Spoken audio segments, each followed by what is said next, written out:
Today we are gonna fix Windows 11 taskbar not showing problem. Before moving on to the video, don't forget to leave a like.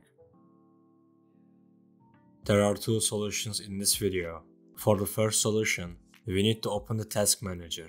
We can do this by pressing the Ctrl, Shift and Escape keys at the same time, or by right-click on the taskbar and open Task Manager.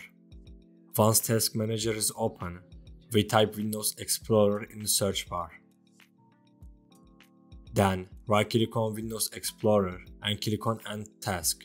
This will make the taskbar disappear. To bring back the taskbar, we click on Run New Task. We type explorer.x in the search bar and press Enter. As you can see, the taskbar is back. By doing this, we have refreshed the taskbar.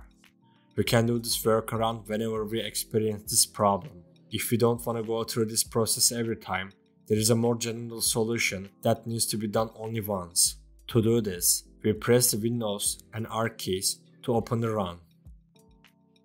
We type %local app data % in the search bar and press Enter.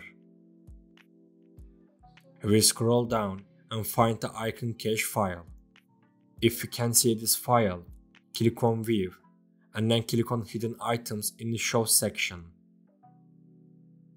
Once we see the icon cache file, we right-click on it and delete the file. Now you need to restart your computer. After doing this, you can check if the problem is solved or not. We have come to the end of the video. I hope one of these solutions fixed your problem. If the video helped you, don't forget to like the video.